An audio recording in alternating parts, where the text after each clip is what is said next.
Good morning. Better. Thank you for joining us kind of early on the Saturday. Very glad to see everybody.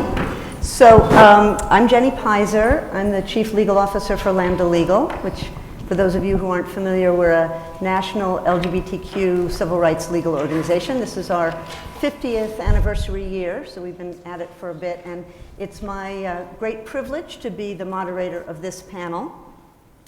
I'm going to give a quick introduction of our panelists, tell you a little bit about the structure of our panel this morning, and then we'll get into it.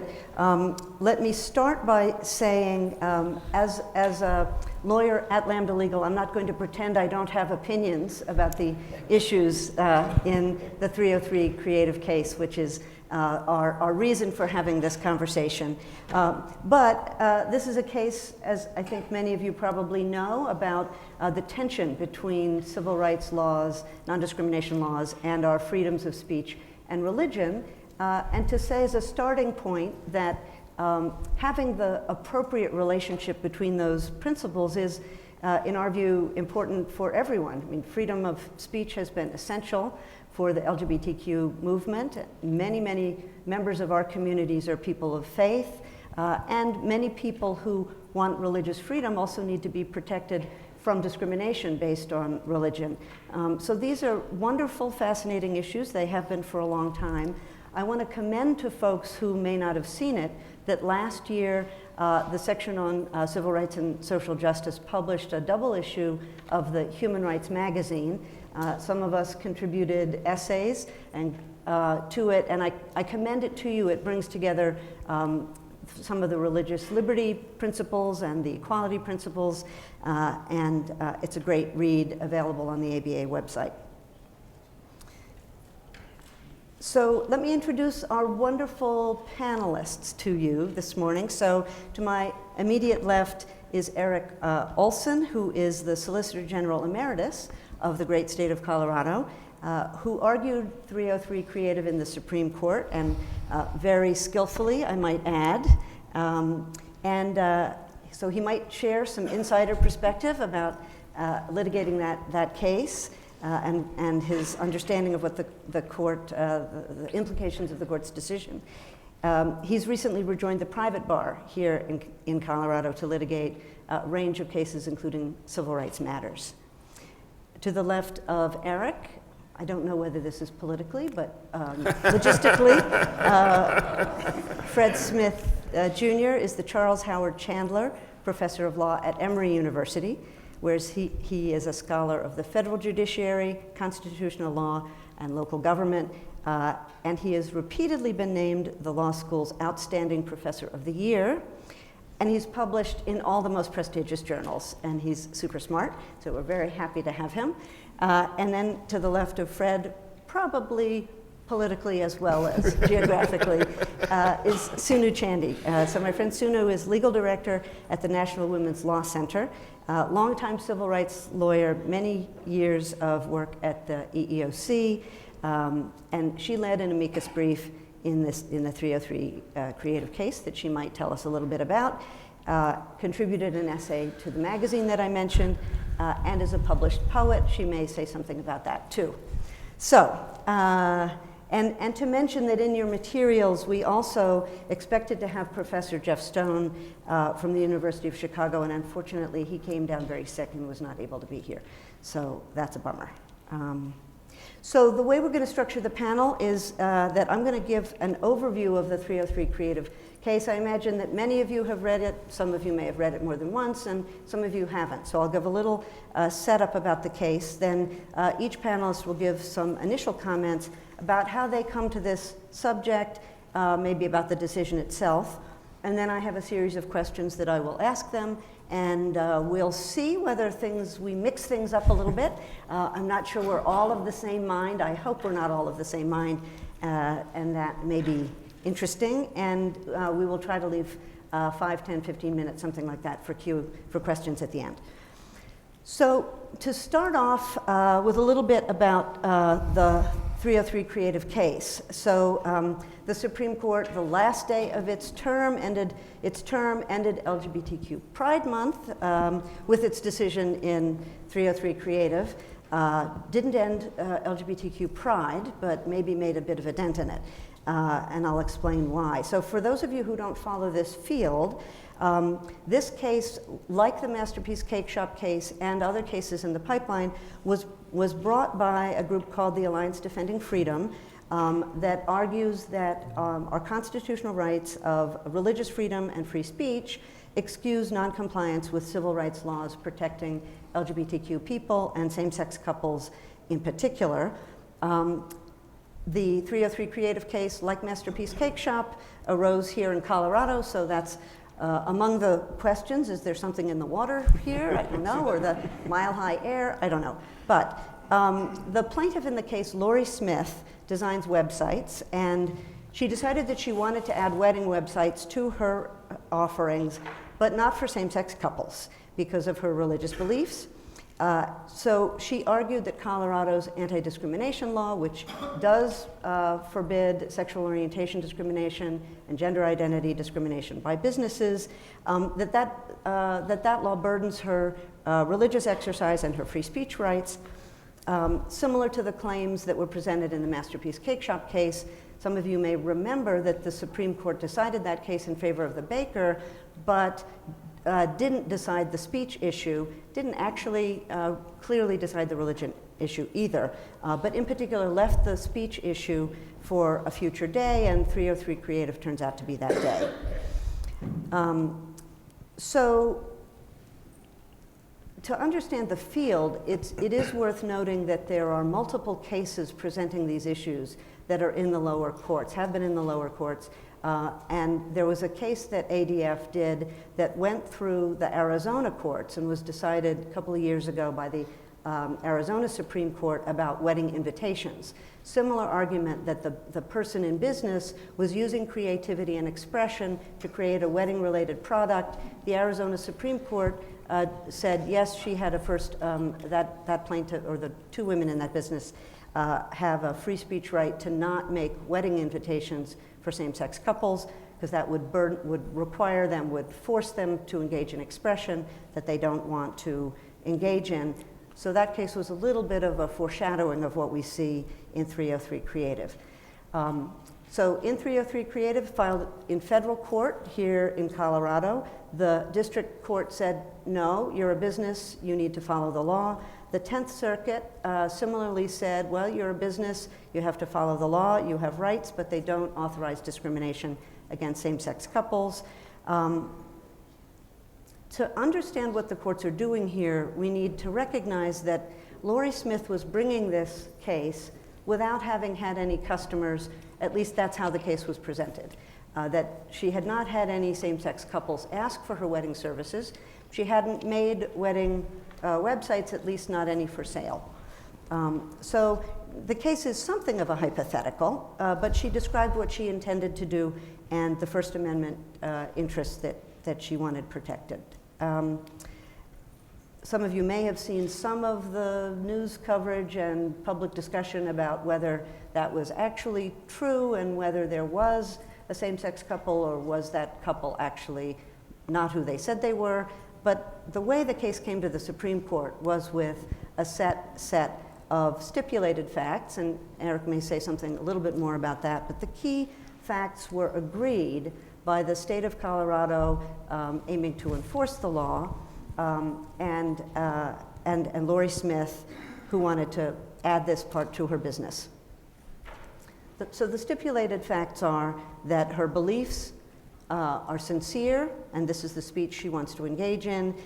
She's going to include her own ideas and expressions about marriage, what marriage is about, how important it is, in the website content. So she's going to be selective about her potential customers and together blend their ideas about marriage into the material that would be on the website, and that the website would be identified as hers. So her identity and her business's identity would be identified with the information on the website.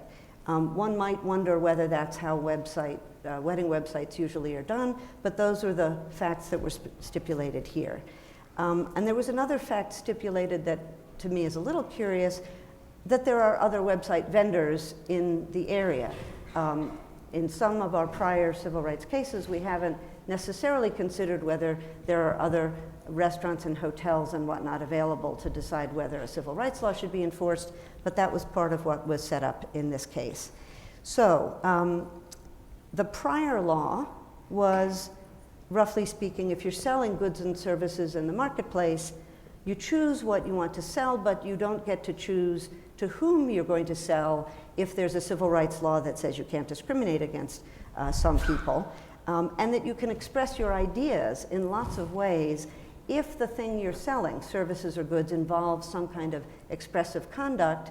Well, then the courts are going to look at, can you be expressing your ideas in a range of other ways, and that your conduct of following the law is not necessarily protected, that the burdens on your ability to express will just be incidental. So has that been changed or not been changed? What the Supreme Court did in this case is, in a 6-3 majority opinion written by Justice Gorsuch, ruled in favor of Lori Smith and her business, with some specific parameters to the decision.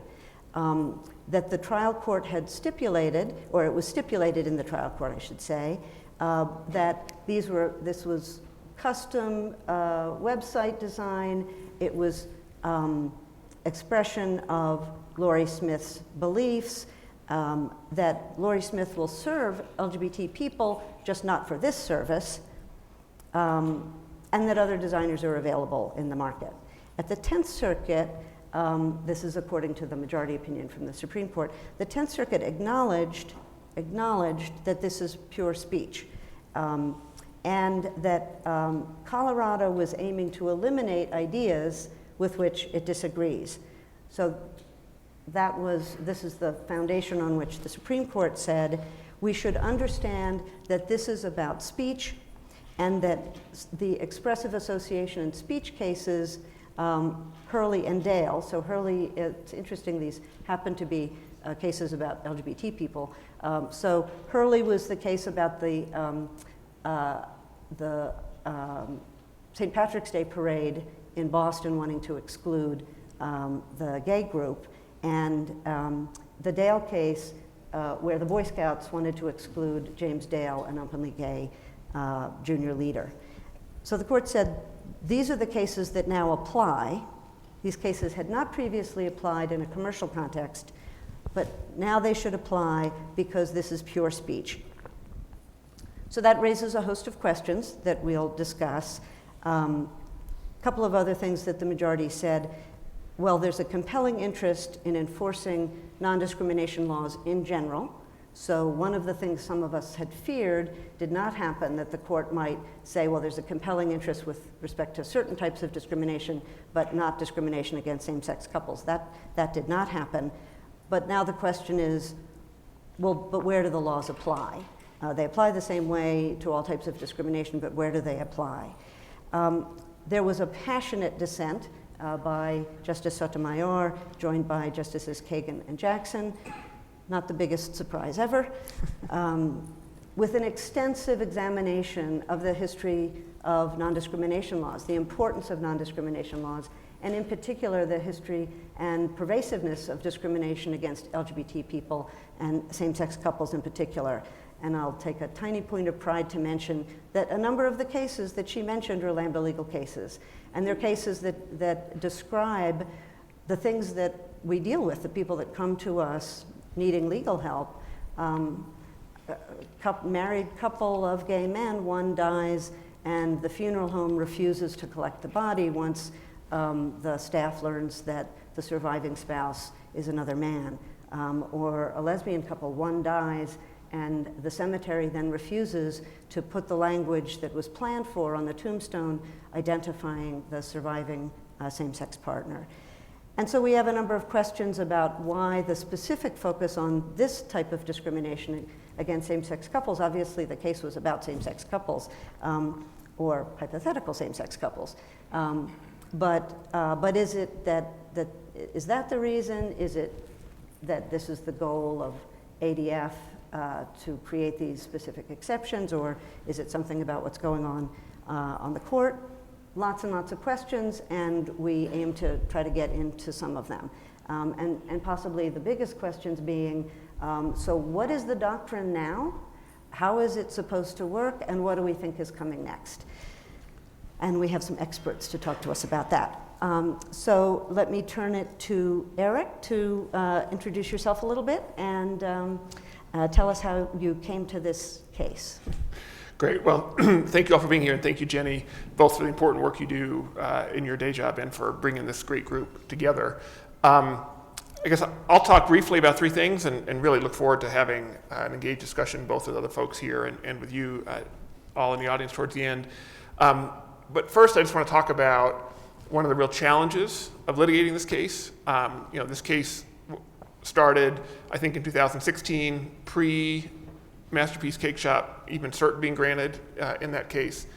And it's a pre-enforcement challenge, which means there is no victim here. And so the case from the outset was designed to really emphasize the concerns, the worries, as Justice Gorsuch said, of the business owner here, and really silenced, I think, the harm that the laws protect against. In Masterpiece, there's an actual couple that tried to buy a cake, Charlie Craig and David Mullins, right? And their story, I think, made a powerful statement as to why we have these laws. And Justice Sotomayor talks about them in the dissent, but it's both to preserve access, right, to the public marketplace, but also to protect dignity of people and the harm that comes from being told you don't belong or you're not welcome because of who you are. And so that powerful thread, that powerful story was not in the case because it was a pre-enforcement challenge. Now, we squabbled about whether they were standing and whether it was ripe or not, but there has to be room in our society for pre-enforcement challenges to exist, right? So that you don't have to face the wrath of the law if something's unconstitutional. But in setting the case up this way, there was not that countervailing story on the other side. All we heard about was Lori Smith's beliefs, views, et cetera. And Jenny mentioned it, but Justice Sotomayor in her dissent, highlighted the real harm that these cases cause. Talked about, Bob Husky and Jack Zawodzki in Mississippi, who, couldn't have a funeral service that they wanted once the funeral home found out that they were a same-sex couple. Or Cynthia and Sherry, who couldn't have what they wanted on their life stone solely because of who they were, on the gravestone, solely because of who they were. And so, as a advocate, as a litigant to this case, one of the real challenges we faced was, how do you tell these stories in a way, and how do you tell these stories in a way that relate to the audience that we have at the court, which is, not a randomly selected sample of Americans, and come from very elite, very traditional, very narrow backgrounds as compared to the experience of those in this room, and we have elite, narrow backgrounds compared to the experience of America and Americans generally. So that was real hard. We had a lot of help from various amicus writers, but in the end, the story was presented to the court in a way that resonated with Lori Smith's story, got much more purchase with the court than did the victims of discrimination, in part because they weren't given equal footing in the case. So that brings me to the stipulations.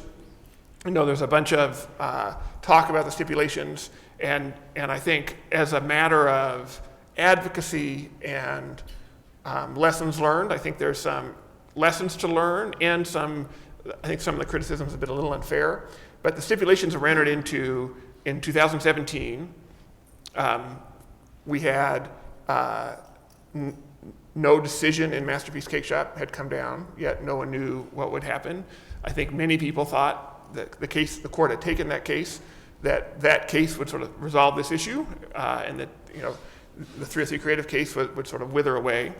And they were made in an environment that changed. And I think you saw in litigation that both the AG's office and ADF were trying to push some of the stipulations one way or the other as in response to changing developments of the law or reactions from the court. The second is just a good reminder that, as an advocate, you need to sort of Mirandize yourself. Anything you say can and will be used against you in a court of law. And I think you saw that in the way, and this brings me to my third point, which was the majority's opinion, Justice Gorsuch, was a disingenuous, dishonest, inaccurate recitation of the stipulations, right? They in my mind, they approached the stipulations similarly to the way they approach sort of history of the founding and some of the originalist discussions, where they found language they liked and highlighted it and ignored language that was inconvenient to the point they were trying to make. And so it was really, as someone who aspires to participate in a system of justice where we try to get things right and we engage in good faith with arguments that are against us, it was a really disappointing way to see the majority resolve the case, because they basically assumed, there are some hard issues here, as Jenny mentioned, but they assumed away the hard questions in this sort of arrogant, derisive tone that left a lot of uncertainty about what the law means going forward, that itself inflicted some of the dignitary harms that these laws try to avoid. And so it was very, very frustrating. And then as to Jenny's last question about is something in the water in Colorado, I think, I guess I'd say three things. First, obviously we have a complicated history and have been on the national stage on the issues of LGBTQ rights in Colorado, right? We were known as a hate state because of the law at issue in Romer v. Evans. And so there's this is an issue that is, Colorado is familiar to the headlines on this issue in the past. Second is Neil Gorsuch is from Colorado, and in one of the more, oral argument in this case was sort of crazy, being polite about it, and two things stand out as particularly crazy in it. One was Justice Gorsuch sort of berating me for what happened in Masterpiece Cake Shop, which, I represent the state of Colorado, but I was not representing the state of Colorado Masterpiece Cake Shop, and his sort of referring to Colorado's practice, as he called them, re-education programs, if you don't comply with the law, and sort of trying to relitigate an old case just to score points at argument was really surreal. And then the other surreal moment, of course, was, and this is the first time I'd ever did anything professionally my kids thought was cool, because some TikTok meme of it got like 10 million views. It was like Justice Alito doing this crazy hypothetical about Black Santa Claus at argument that was like so weird, intellectually irrelevant, wasn't really thought through very much by him, and just seemed like designed to get a soundbite somewhere, which it did. But I think Justice Gorsuch thinks there's something in the water in Colorado, and he feels very strongly about this notion that helping people understand what the laws are in the state that they live is somehow equivalent to sort of a North Korea re-education program where we take you away and make you believe one thing. We said all along that Lori Smith can say whatever she wants, she can sell whatever she wants, but she just can't pick what she choose. Once she's chosen what she's selling, she just can't pick who she sells it to.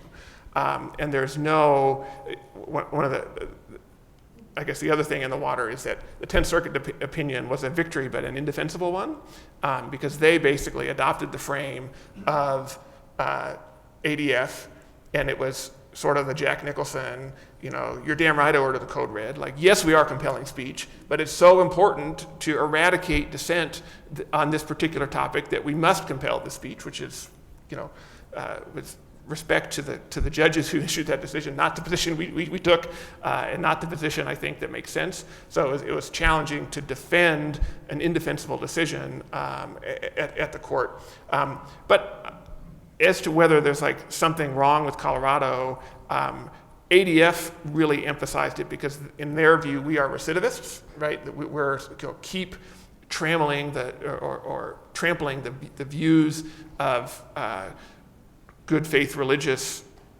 folks that have good faith religious views, and they like that atmosphere. But I don't think beyond that, our law is no different than the law in 25 other states. There's nothing particularly aggressive about the way we enforce the law.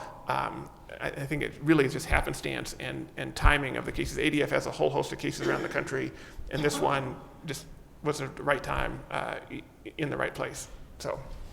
And I'm just going to say, in defense of Colorado, because my family actually lived in Colorado for 40 years, so it was a little bit of an unfair question to Eric about the water, which, as we know, is precious in Colorado, but maybe more about a process of change that's happened here from the days when the voters of Colorado amended the Constitution to specifically treat the class of lesbian, gay, and bisexual people differently from everyone else, which the Supreme Court in Romer said violates the Equal Protection Guarantee.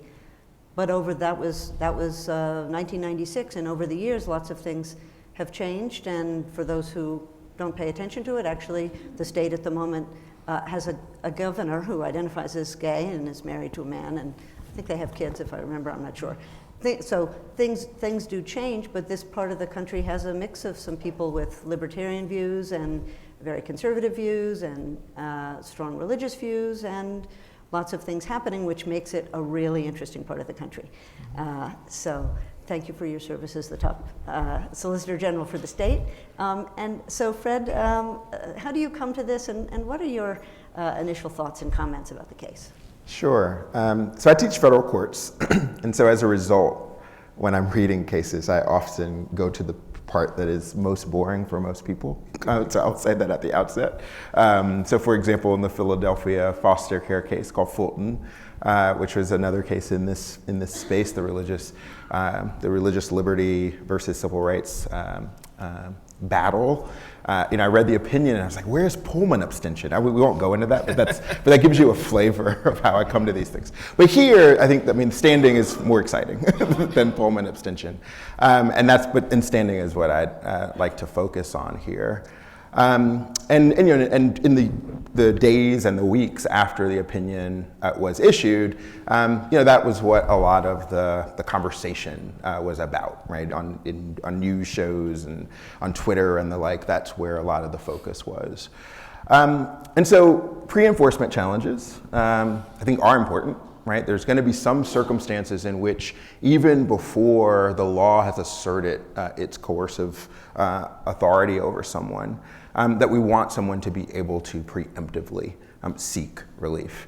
And in the context of speech, the kind of typical rule is that if someone intends to say something, and that statement is arguably constitutionally protected in the language of the Supreme Court opinions, and there's a credible threat of prosecution for making those statements, then they're standing.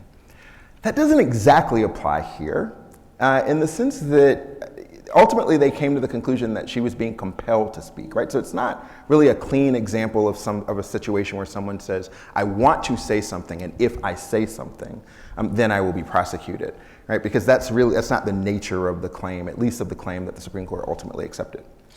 All right, so maybe then there's other cases that are about chilling speech, right? Or chilling conduct that is arguably constitutionally protected. The example I sometimes give in class is Bowers versus Hardwick, a case that some of you may be familiar with. It's also a case in the long history of the LGBT civil rights movement.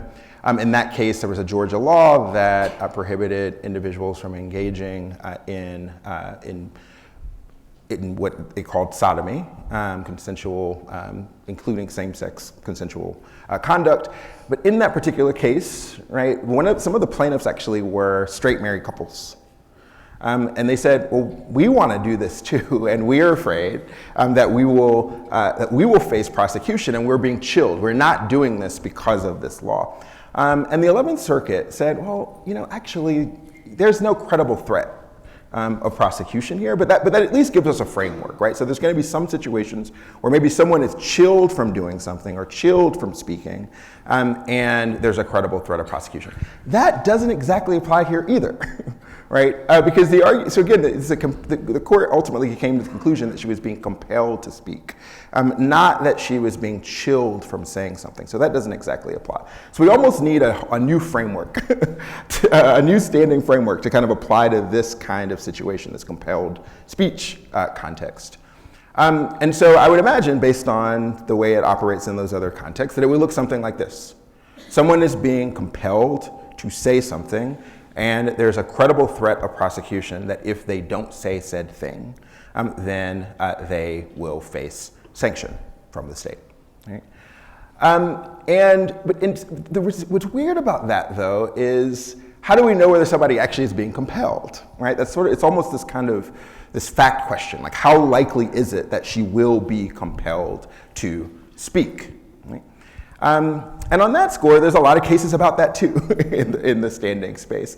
And typically, when someone is making a claim that it's likely that they're going to be compelled to do something or likely that they're going to face something, the bar is very, very high. So there's cases like a case called Clapper where the court says that it needs to be certainly impending that you're going to face this sort of thing. Or there's a case called Lyons, which is a case about an unfortunate case out of Los Angeles where a man was placed in a chokehold, and around that same time there were 14 or 15 others who died as a result of this chokehold procedure. And he tried to sue to have an order that said, don't place people in chokeholds if they don't present an imminent threat. And the Supreme Court said, no standing, because you can't prove that you are likely to experience this kind of chokehold again. So, and I think that's really in some ways the space that we're in here, right? Because we don't know whether or not someone would have asked her to design this website. We don't know what they would have asked her to say, right? We don't know what words they would have asked her to say or not to say. And we don't know, therefore, exactly what Colorado's posture would have been in that hypothetical situation. And so this is in some ways why the standing question matters, because it ends up coloring everything else. Right? It's why you could read a majority opinion and a dissenting opinion, and they seem to be operating in entirely different worlds. But part of why they're operating in entirely different worlds is that there's no facts, right? There's no, the majority can say Colorado is compelling her to say things that she doesn't want to say. It's like a speechwriter being compelled to say something that she doesn't want to say, right? And the majority can say, and the dissent can say, no, it's not, they're not trying to force her to say anything. It's just about the customers. It's about the people who are, whether or not she can pick her customers. It's not about, but the reason why they're in these, they can be in these entirely different worlds is that there are no facts.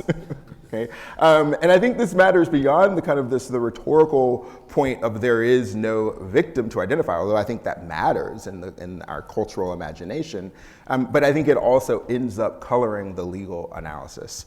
And so in the Supreme Court's description of the standing question, which I think, for all the reasons I just described, at a minimum is difficult, the court just sort of glosses over them. There's no meaningful discussion of it. They just kind of cite to the 10th Circuit and say, we copy their work.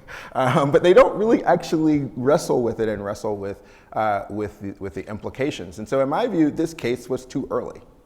And therefore, it's going to be hard going forward to know exactly what this ruling will mean, because it's kind of in some ways difficult to point to specific facts in this particular setting beyond pages 9 and 10 of of the slip-op opinion where they cherry pick from the stipulations. So I'll leave it there for now because I've said plenty. But that's the main way that I come to this case. I think that the standing questions, again, at a minimum are hard. And I think under existing doctrine, there was no standing. And I'll just say as context, and we'll be talking about this more, but there are cases, some of us are litigating cases now where these exact issues come up because folks may have noticed that there are some states passing laws saying, don't say this, don't say that, or don't say gay, don't say trans. And we have questions about what are people wanting to say, how much chilling, how much you can't say that do we need for a case to be able to proceed. So these issues are live at the moment. Very exciting jurisdiction, federal courts.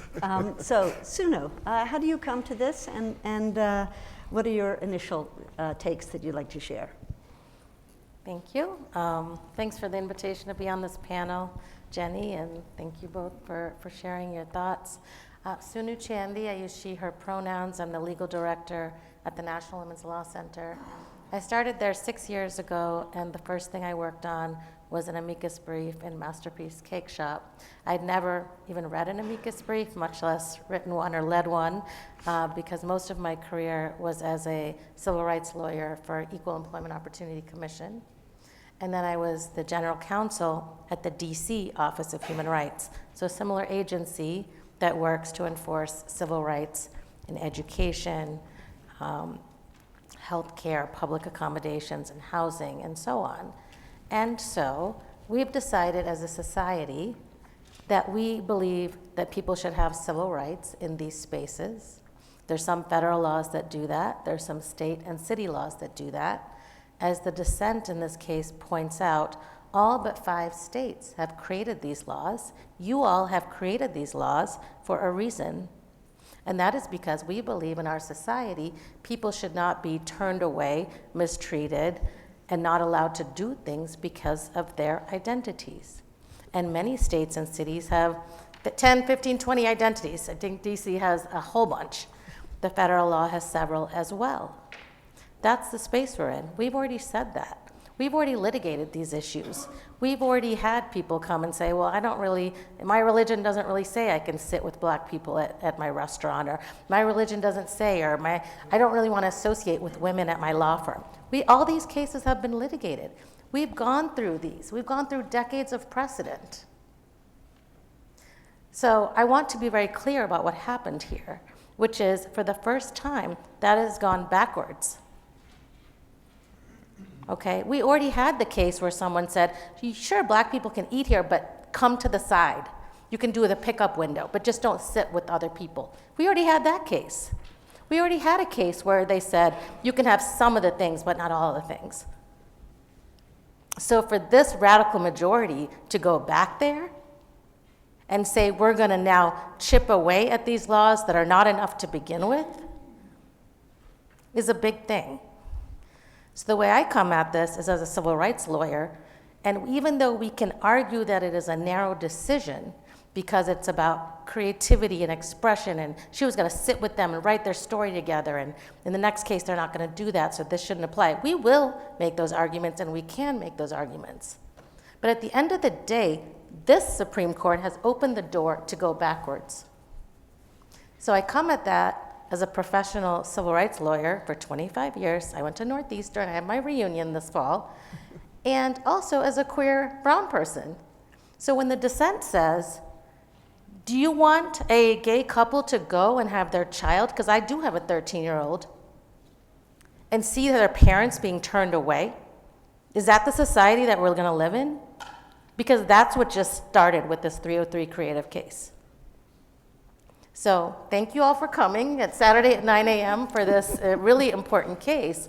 But I have my lawyer brain that says narrow, we're gonna say it's narrow, that's gonna be the thing, we're gonna argue it's narrow.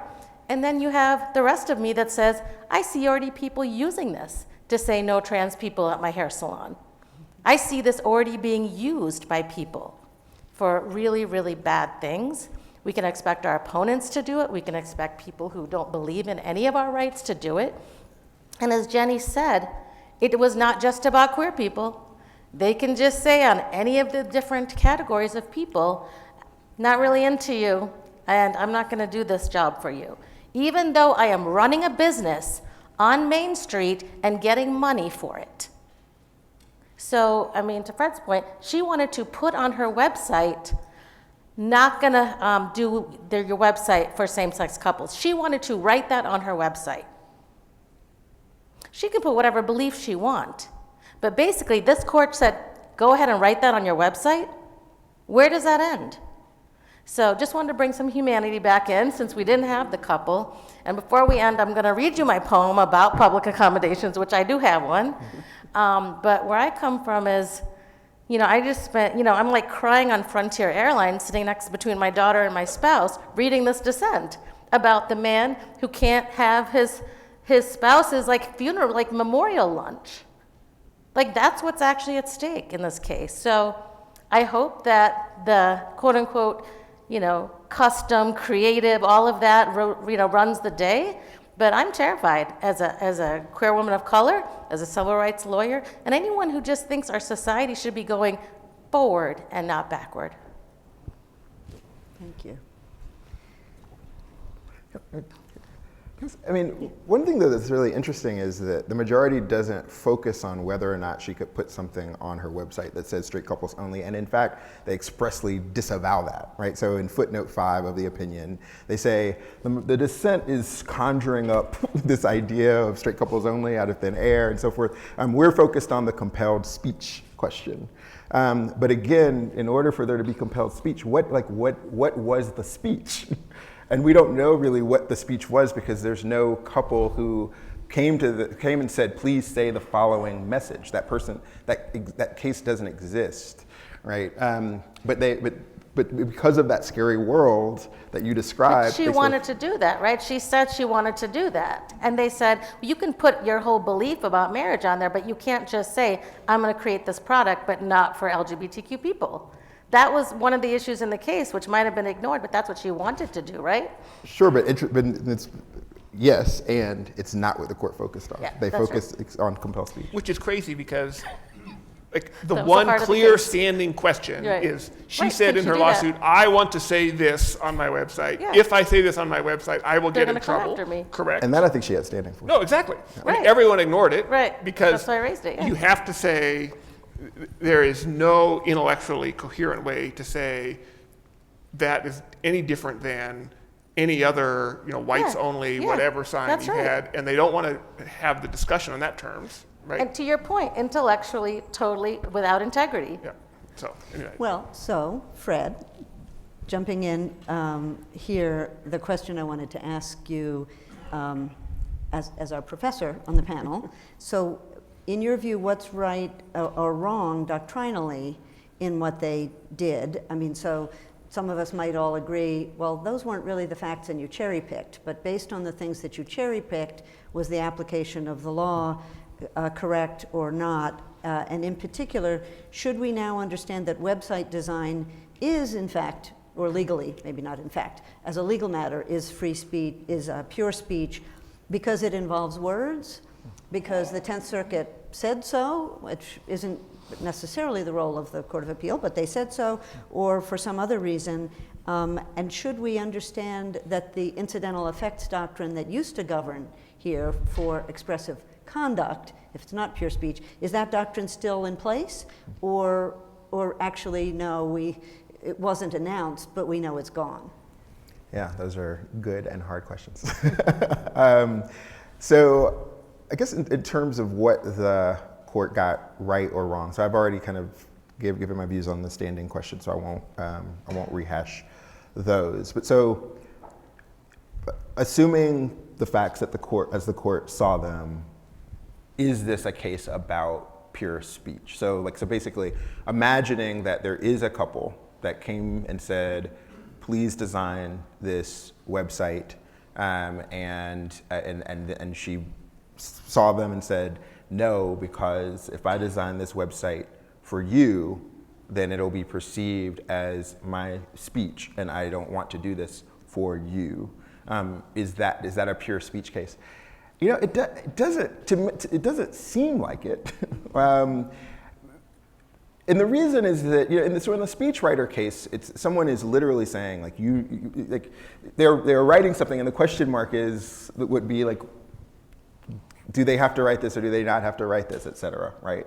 And that's not really exactly these facts, even kind of as the court kind of puts them forward, because again, they're not focused on on any language that she would be forced to say. Like they don't say there's a photo that she would be forced to put up and it would be perceived as her speech. They don't say that there are words that she would be forced to say and it would be perceived as her speech. Instead, everything that's doing work is literally the identity of the folks who are coming forward. Now that said, as you noted at the beginning, there are some cases in that space that seem to also in some ways be about identity, not in the commercial space, but in these other contexts, right? So you note it in a case called Hurley, which is a case out of Massachusetts, St. Patrick's Day parade. The Supreme Court said that there was that the organizers of the parade had a First Amendment right to exclude gay people.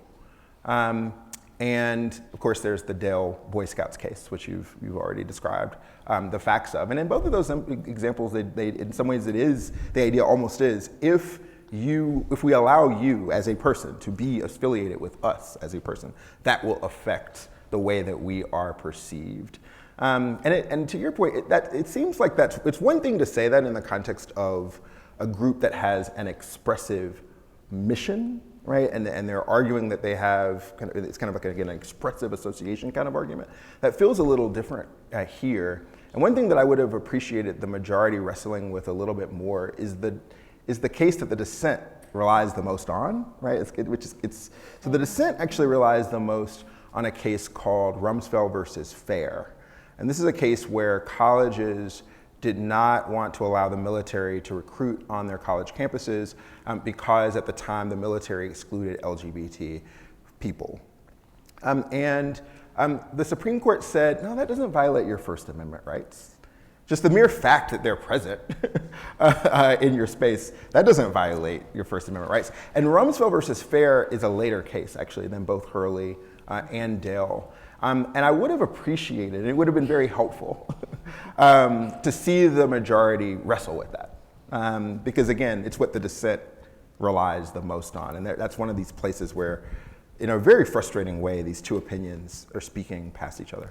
And in Fair, they had to send an email saying, go meet with these people here. So there was even speech. And the majority's like, oh, that's just logistics. That's not really, co-signing that you're going to have this entity on your campus that you don't want. That's discriminating, right? Yeah. They bent over backwards to say it's fine there. Yeah. And Rumsfeld versus Fair, despite those facts, it's a unanimous opinion. And so it would have been nice to see the majority deal with it, to say the least.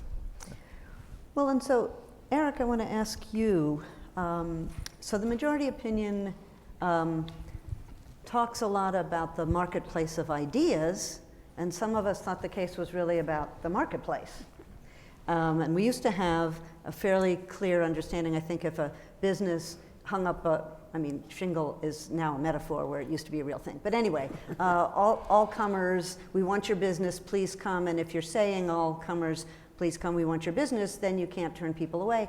If you just do selective commissions because you're so fancy and selective, then you're not generally understood as a public place of public accommodation. So I wonder if you think, given the stipulations in this case, that some of us think are kind of helpful for cabining the situation, that useful distinction has survived, and maybe more so, what you think the implications may be.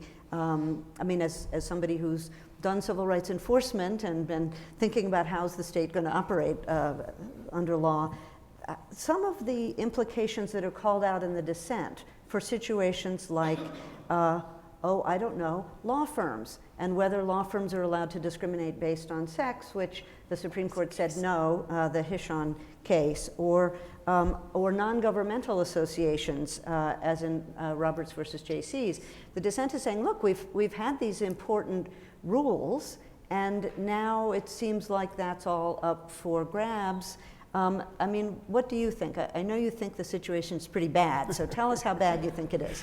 Well, I think it stems from what Sunu said, that this is a large stake in the ground saying it's okay to turn people away because of who they are. Now, we have these stipulations and it's narrow, but we now have sort of a roadmap in very low resolution that says you can do this sometimes. And when those times arise, I think are tremendously uncertain and very context, judge, circuit dependent. And it's an invitation for those who either disagree with the law or who are facing sanction for violating the law to raise their hand and say, you can't do this to me because of 303 created. I'm like that. To me, lots of very disappointing things about the decision, but particularly where both sides, both the majority and the dissent, recognize that part of what we're trying to do here is protect these dignitary interests, to protect the feeling of being part of our country and being not told you don't belong because of who you are. And the majority sort of recognizes that idea in the abstract and then basically issues an invitation for people in particular applications of the law to say, no, I could do that because they don't belong.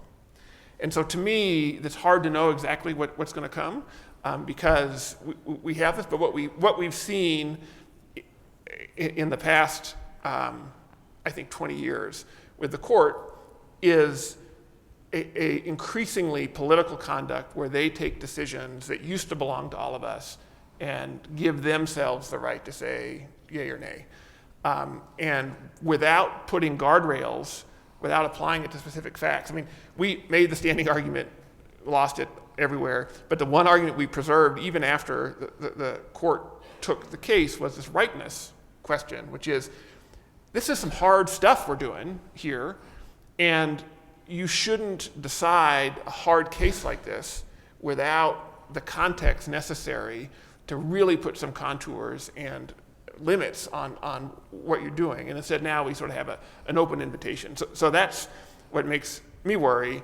And then as, you know, I've left the AG's office, but, you know, the civil rights work that the state does, now there's this very challenging barrier to enforcement. And of course, I mean, the irony of this whole thing is that a lot of the civil rights work that is being protected are people like Laurie Smith who have really sincere religious beliefs and are facing challenge in the public marketplace for that. You know, religious discrimination is one of the leading areas that the Civil Rights Commission works on and investigates. And so I worry a lot about this because it is basically sand in the gears, if you will, of much of the established system that we have. And we have to all wait and see and endure lots of people being told that they didn't belong because of who they were to get more guidance. And I'll mention that the point, the stake that people of faith have in being protected against discrimination because of their religious identity and beliefs is a point, I don't know whether it would be surprising or not surprising, but that we focused on in our amicus brief and on briefs in a number of other cases, saying to members of the court who, as we understand, you know, identify with particular religious traditions, some of which are pretty conservative, that like, hey, maybe not you personally, but members of your family, maybe your grandkids, may need the protection of civil rights laws. And so maybe think twice about the overall structure that we have and the need for protection in different contexts. Is it more important for a business to be able to turn customers away than maybe for people that are part of your milieu that may need protection in a range of settings?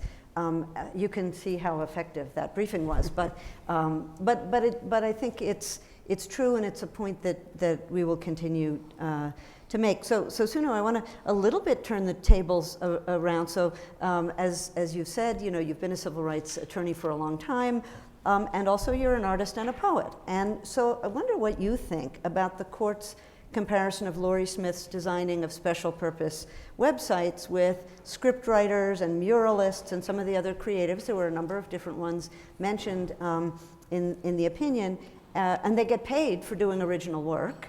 So do you think that kind of creativity should not be protected? Okay.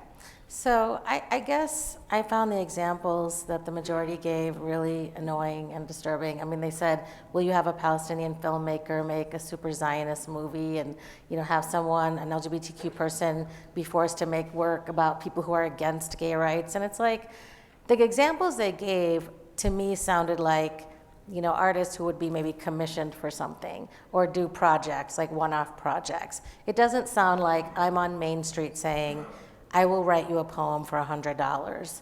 Because if I'm on Main Street, which I will do, if I'm on Main Street and I'll write you a poem for $100, I don't think I get to have a not black people, not gay people, not disabled people sign, right? If I'm just sort of doing my work and someone comes and hires me and says, do a poem for our wedding and come there, or whatever the case may be, that feels very different to me as an artist versus I'm running a business. These laws apply to businesses, right? You've decided to be in the public marketplace and to sell things, and you have all the benefits of tax and other things that businesses have. Then our law was, you don't have the sign that says certain people can't come. And as Eric said, now that's being opened even a little bit. And so when Jenny says the facts here can help us cabinet, is this person in this fake, thing that she was maybe going to do, and I'm calling it fake because it never happened, as Eric said, was going to sit down with people, hear their story, write about it, be all up in it. And I think if that's what she was going to do, maybe, right? But we don't know, because as most people, like I had that annoying Knot website where they did nothing. It was off the shelf, and it was very annoying and hard to use, but we did all the work, and no one at Knot was involved. So if for that website, no, right? They're not involved. No one's going to say they were, right? I was doing it. But the more involvement there is, I think the harder the case would be. But then also we can cabinet more, right? So we have to see how that plays out. But I do think we have a big problem right now with any expressive, we have the photographer, we have the florist, we have more bakers. Like, we're going to have all of these people saying, I do art, and maybe they do art.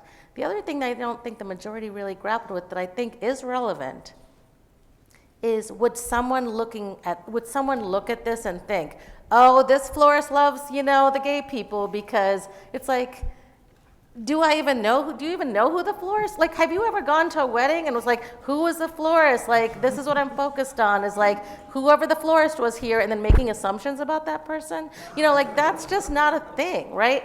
Whereas maybe if it's your family picture, maybe that's more of a thing. I don't know. So I think that this is the land we're going to be in. How creative is it? How custom is it? How tailored is it? And the more it is any of those things, I think the bigger in trouble we'll be. And I am going to read the poem now because I want to bring the humans in, because as was mentioned, there were no humans that were harmed here that were part of this case. And I do think that matters, because all your empathy is like, poor Lori. Poor Lori is this victim in this case. Poor Lori. Just like with the affirmative action case, which I reread again. And like, who is being centered in these cases is something that I'm really grappling with, right? You have this body of civil rights laws that we've created as a nation. We're trying to get the Equality Act so that the half the states that don't have LGBTQ protections have them. And our focus should be on those who are harmed and marginalized in our society and making sure that we're lifting everybody up. Instead, we're now focused on people who want to turn those people away, which is blank backwards, in my opinion. So I have this book called My Dear Comrades. It's a book of poetry. There's a couple poems in here about affirmative action as well. One of them is entitled, The Successful Candidate Should Hail from a Well-Regarded Law School. So if you're interested in the book, check it out later. If you're in Denver, I have a book event at Petals and Pages Bakery and Bookstore on Monday at 5:30. But this is 100% relevant to what we're talking about, in case you're wondering. Taxi driver brother man. Winterfling and I trying to get home Sunday night from the bar, but taxi cabs are not stopping for black girls who look like black boys, or for Indian girl in baggy pants hanging out with black boys, no longer looking like attorney in suit with the white friends and briefcase. Winterfling and I get a cab and have the nerve to start kissing. After all, that's why she got on the plane and came to the city. No cousins that she really needs to visit. We start kissing and taxi driver brother man says, "I don't take that in my cab." We stop immediately, we stop completely, but his disgust too potent perhaps. Taxi driver brother man pulls over, "Just get out." Angry and afraid, the cold unbearable, we wait and wait once again. The next day, I see a brochure about how city cabs can't discriminate on the basis of sexual orientation or race. Would taxi driver brother man have kissed out a straight white kissing couple? Don't think so. Do I call the enemy, the TLC, the Taxi and Limousine Commission, on taxi driver brother man, the same place that takes away their licenses for BS reasons? Don't think so. And would I feel the same way if my dad was the taxi driver and the two girls kissing were some white girls? Don't think so. I might be saying, why they gotta disrespect an older South Asian man with this mess? But I don't want to be kicked out, taxi driver brother man, and I don't want to turn you in either. A few days later, I'm speaking on a panel with taxi advocate Professor Man. I know I am down for their cause completely, but what I want to know is, when is taxi driver brother man gonna be down for me? So the reason I shared this poem is because even when you have the law and it works out right, there are a million barriers to actually enforcing the law, going to the agency. I was at EEOC for 15 years. Every case we brought, I was astounded that that human being had the nerve to file a charge with an agency, to maybe have a black mark against them for their whole life in any job they wanted to get, to take a legal risk, to be in years of litigation, to get nothing out of it, to pay money for a lawyer, right? I am astounded at anyone who takes up civil rights, because most of us in this room will face discrimination at our job and anywhere else. But you're not going to do anything about it because we're scared, and with good reason. And so when people have the nerve to actually use these little bitty laws that we've come up with that are not enough, and National Women's Law Center is continually working on trying to pass better laws, because Title VII is like 15 and more people. And it's like the most you can get is $300,000 in this 2023. Like, these laws are not enough. And so to be in this world where this radical majority is taking us backwards when we need to go forwards is really disheartening. And I'll just mention that, unfortunately, your reality check, Lambda Legal litigated a case about a taxi driver and a couple quick peck when one came home after being on a plane and made to exit the cab in a rainstorm, having been on a highway. This stuff is real, and it can be quite scary. And of course, you know, one could say, well, yes, so just don't bring it on yourself by expressing who you are. And that's not okay. And many people can't do that. You can't hide your skin color, right? Like many of these identities. And also, I have a poem about queer people who can't pass, right? About people on a subway and a man next to me saying, "That's too pretty to be a girl, right?" And he wanted to have a conversation with me about some, kid's gender identity. So it's real, and a lot of people really have no choice around it. And I think part of what we got to recognize is, if you don't experience it, if somebody that's close to you hasn't experienced it, you may not know. But I think that's an important part of what Justice Sotomayor was doing in her dissenting opinion, is saying, for many, many of us, this is real. And for those of you who don't know, kind of now you know. And so I want to invite, I'm going to ask Eric first, so we were talking about a situation where we have lots of questions, and I had a bunch more questions I was going to ask about the law and this and that.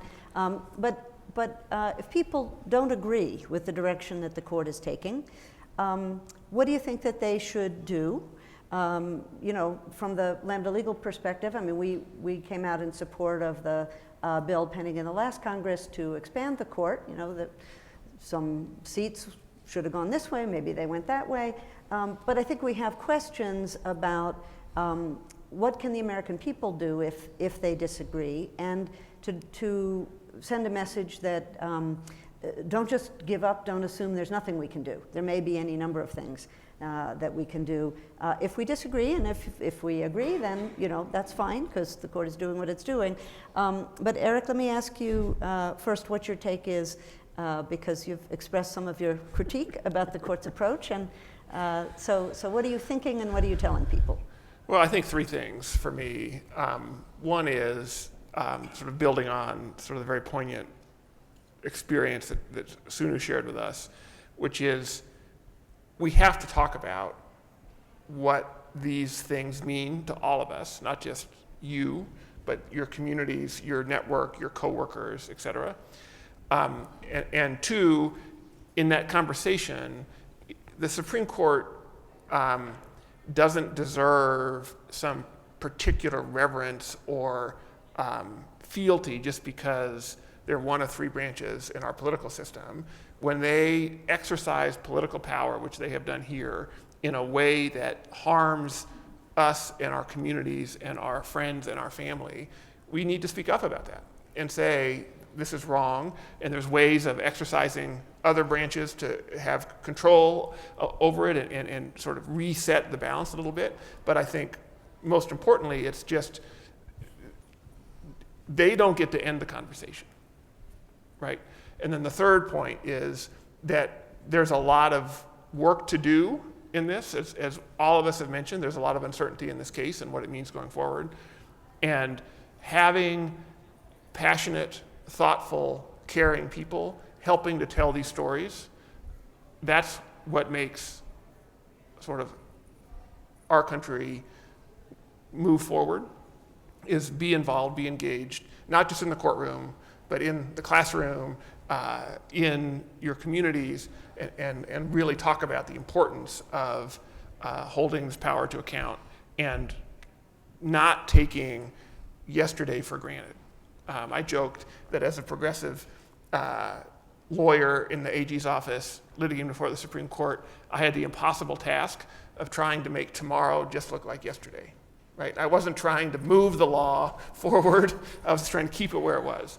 And that was really hard, but it takes a lot of us engaging in the conversation. And even where, I mean, I guess the last thing I'll say is, you know, there are a lot of, on issues like this, it isn't a zero-sum game, because I think what we're talking about is how do we make an America where Sunu and Lori Smith both feel valued, having a stake in our community, in growing families, businesses together. And it isn't if Sunu gets some of what she wants, it means Lori gets less. It means together we can really make it better. And I think having the conversation on that terms is really important. Okay, so that's a perfect place to do a segue here, and I want to do it by first calling out three friends that are sitting in the second row here who are leaders within the civil rights and social justice section. So my co-author, co-editor, Richard Fulton, who's with the Religious Liberty Committee, Skip Harsh, who's with the Sexual Orientation and Gender Identity Commission, and Paula Shapiro, who leads the Civil Rights and Social Justice section. And again, to commend to you the issue that Richard and I put a whole lot of effort into doing. And if folks have questions, I have more questions, and these folks have more things they can share, but if folks have some questions or things that you'd like to say, yes? So first off, I really get the absurdity of using this particular case to advance a sort of a free speech, anti-coerce speech, agenda. But are there benefits that can come out of it, like you alluded to, Jenny, in terms of the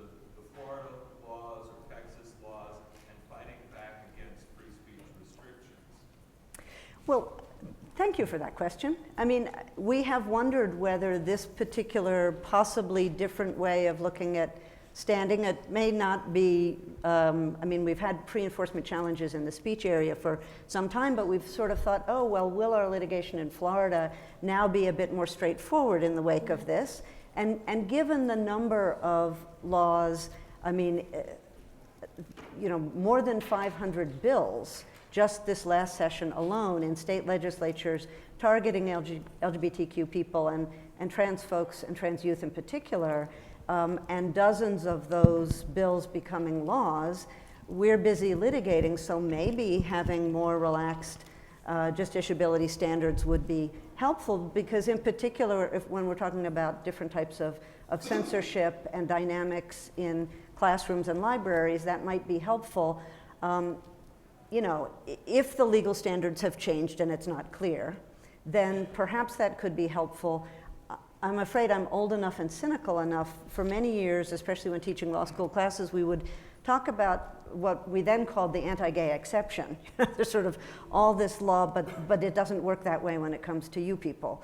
And maybe the Supreme Court saying here, no, the standards are the same for everybody, but perhaps they don't apply in as many places. That's not necessarily the equality that we were looking for, I gotta say.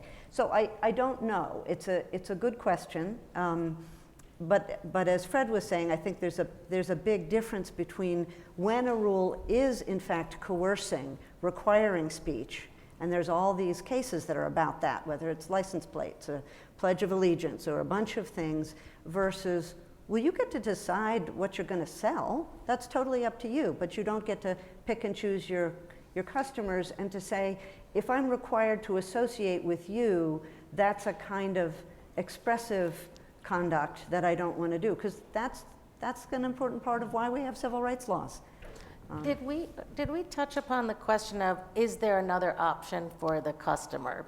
Because that's another thing that I think is sometimes in the mix. That's Right. fair, and that's been the rule for many years of these cases. I mean, these cases now are getting to the Supreme Court, but for quite a few years, these cases were arising in state courts, because it was state courts that have non-discrimination laws, and actual people who were being refused service that would seek to enforce their rights, and then the cases would go. And they were kind of all coming out the same. Like, we have a rule, if you're just following the law, then that's not to be seen as your own conduct, expressive conduct. Express your ideas however you want, or like in fair. But is that still the law now? That's the question. No, I think I was asking something slightly different maybe, Okay. which is, like I was thinking, like Lori can do what she wants and write her religion stuff and her exclusive stuff on there in certain language, and I would never go to her website in the society. But I'm thinking about things where there isn't an option if you're in a rural place. And I feel like that was somewhere in the opinion about this question about, are there other places you can go to get your cake, your flowers, or whatever it is? Because like, we were caregivers to my spouse's 97-and-a-half-year-old grandmother till she passed away. When we looked for services for her, we would look on websites to say, like, are they gonna be weird with us, right? But if we lived in a certain place where there was only one place to do the thing, like, we would just have to go there. And so I'm wondering how that question, I feel like it came up somewhere in the decision, but I'm not remembering No, if it's part of the true, analysis. and in the majority, and there's a little exchange. If you haven't read it and you do read it, you may notice that there's a little stuff in the air between Oh the my gosh, majority so much. and the dissent. The majority talks about civil rights laws as sort of coming out of the common carriage laws in common law, and some language about monopoly power, and the dissent says, like, well, no, actually, that's not really what they're about, and it shouldn't be about that, because otherwise it's like, well, can you get your lunch somewhere else? Right. Can you get your barbecue somewhere Right, else? that can't be the That hasn't been the analysis, because we're protecting dignity. And the early civil rights cases talk about that. Heart of Atlanta Motel, it's about dignity and about the damage to our social fabric when people get turned away. But in the Fulton case about foster care placement in the city of Philadelphia, There was mention, at least in the opinion that Justice Kavanaugh wrote, about, well, there's all these other places the same-sex couples could go. Why does that matter?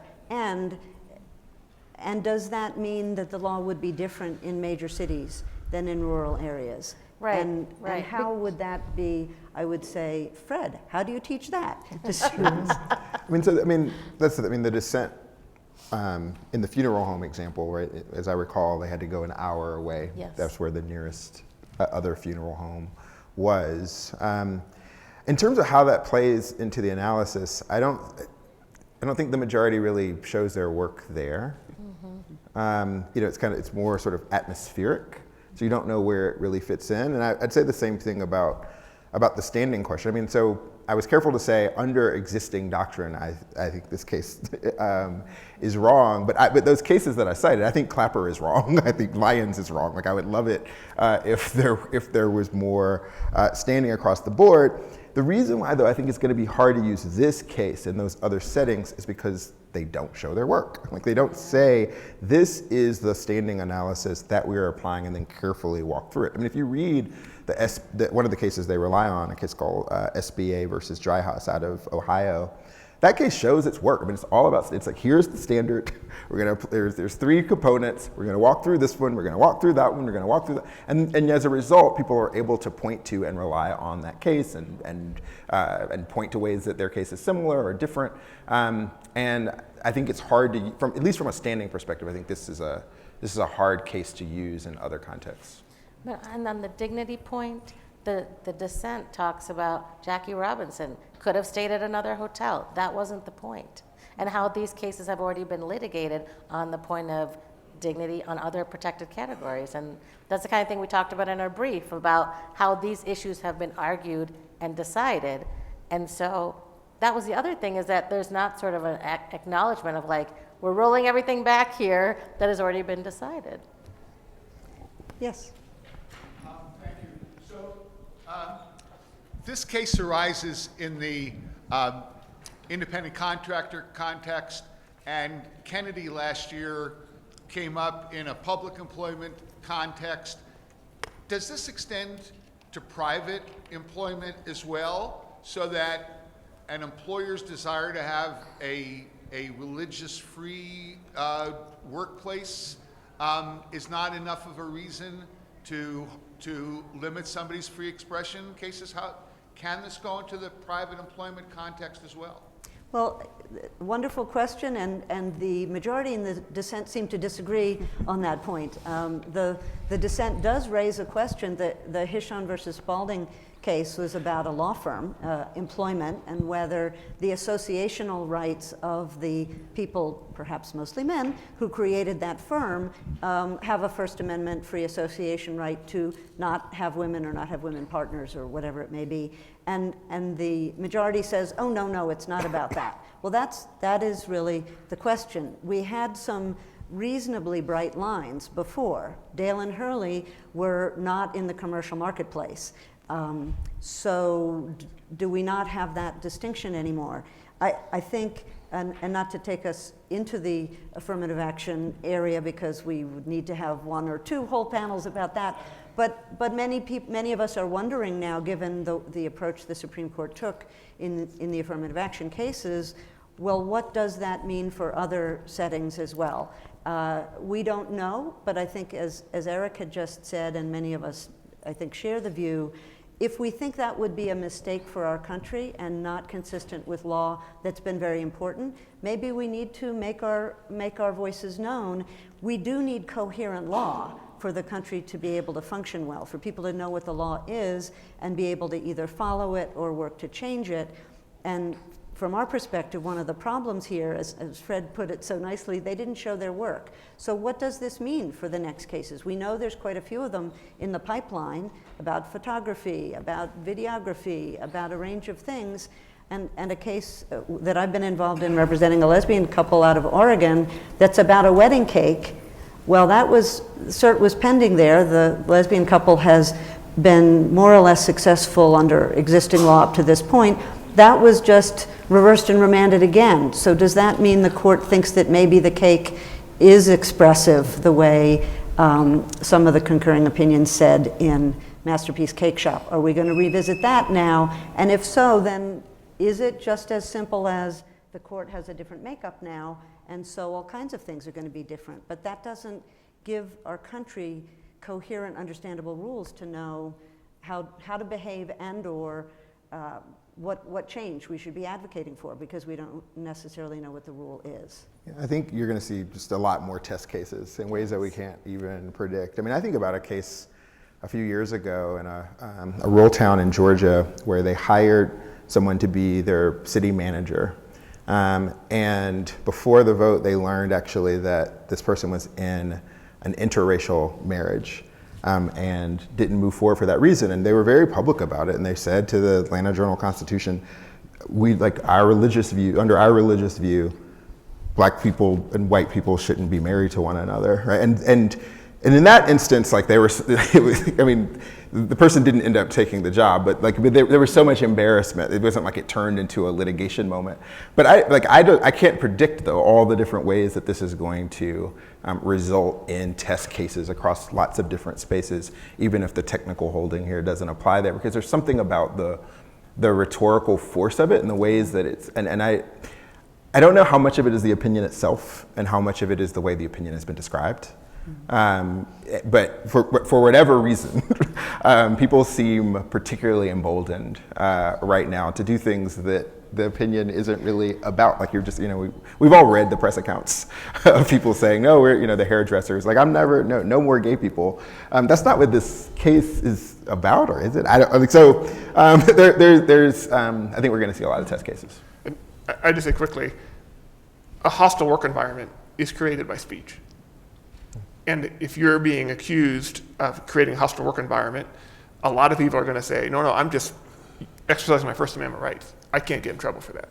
And to that point, the standard for hostile work environment, severe, or pervasive, is so high. And the last administration had regs that made that whole thing worse. So you have to accommodate someone talking about their views unless it meets the severe or pervasive standard, which means then, and we already saw a case where a teacher, I think, was going to be accommodated for not using the correct pronouns because of Groff. The other case that was about religious accommodation, where people of minority faiths, people of all faiths should be accommodated and not just blown off. But then that standard being better for religious workers is now going to create some rippling harms as well, probably for reproductive rights and LGBTQ folks. So these things are certainly in tension in a number of these cases. Well, I think we have 1 minute. Richard, last question, last word to you. I have a comment and a question. Okay, the mic is coming. I'm not going to use the microphone. We need it for the recording. We'll just put it down here then. It's the Sabbath. The comment is, it strikes me that in looking at the decision, the court not only didn't show its work in telling us what's an expressive activity, but also to the extent to which it depended on the stipulation, however misleadingly interpreted. It leaves open the question as to how a court's going to rule when there's no stipulation. I mean, everything is open because you're going to have cases where the state doesn't stipulate that we're dealing with something that's expressive activity, and so do you have to go back to ground zero? I mean, to square one rather, or do and what does the Supreme Court mean in that context? So that's that's my comment. My question really arises from a concern I have about the nature of what's a public accommodation. We're dealing here with a core public accommodation kind of issue. I mean, somebody who has hung out her figurative shingle, and you have to proceed on that basis. But there are other circumstances. I'm thinking here of cemeteries and funeral homes, Jewish cemeteries and funeral homes, which by definition serve only the Jewish community. So for somebody buried there who's not Jewish, would quote unquote treif, would make unkosher that cemetery. And we may not, that may not strike people as not rational or maybe discriminatory, but that's the religious belief. And you don't want that to be defined as a public accommodation for these purposes. Similarly, a synagogue that has a social hall at which there are weddings, and an Orthodox synagogue may not only want to not have non-Jewish or same-sex weddings there, they may not even want the wrong kind of Jewish weddings there. So how do we protect those institutions and their ability to be different in our society and to follow their religious beliefs and still, without encroaching on the very important concept of a public accommodation and the concept of businesses that are open to all. So I'll just give a quick response to that, having spent quite a few years working on language for the Equality Act, which Sunu has been involved in as well. So a federal bill to provide nationwide and consistent protections. I think there are principles that are really practical here. Many houses of worship have a range of different facilities, and they're used for religious purposes, and they're not open to the general public, using, again, this, is it for all comers or not? If a religious institution says, everybody please come, rent this hall, give us money, oh, but just not you, then there's a pretty straightforward public accommodations principle.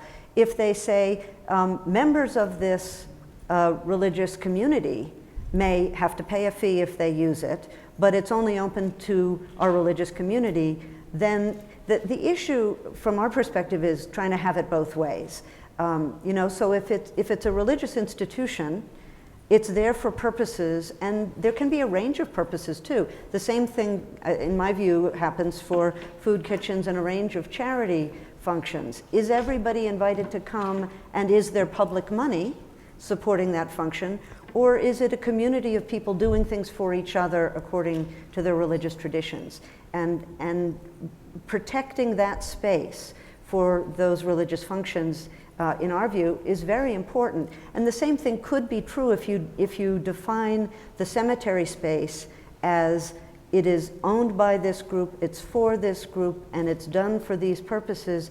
Then that's very different, and it's a very different message to the general public than everybody come, give us your money, we want your business, oh, but just not you people. And the control is in the hands, if you will, of the religious community then, because then you're deciding, how do we want to have our space? Is it our space, or is it a money-making space? Some of these questions, I think, are not actually as difficult as it might seem. One example that I sometimes give about the First Amendment creativity issue, it's a little simplistic, but I feel like it does give a line. If you talk about a fine artist who does oil paintings, and they're very special, and it takes quite a while to do them, and they don't do commissions for everybody. They pick and choose for whom they're going to do that original artwork. As opposed to, I live in LA, Santa Monica Pier, you tend to have people that are doing those sketches. It takes 2 to 3 minutes. It's absolutely artwork. It's certainly artwork. But it's inviting everybody to come be sketched. And in that situation, it seems to me, the person doing that, it's definitely art, but it's also a public accommodation. I think we can figure out ways to have principles that allow people to know how to behave, that can be both protect creativity, individual voices, and religious traditions, while also having a marketplace that everybody can participate in without fear of public humiliation and rejection. I think there's wonderful questions for law school classes. There's a lot of questions that are not that hard. And I think it's important that we have some delineation so people know how to live with each other. And on that note, thank you all for your patience and your attendance.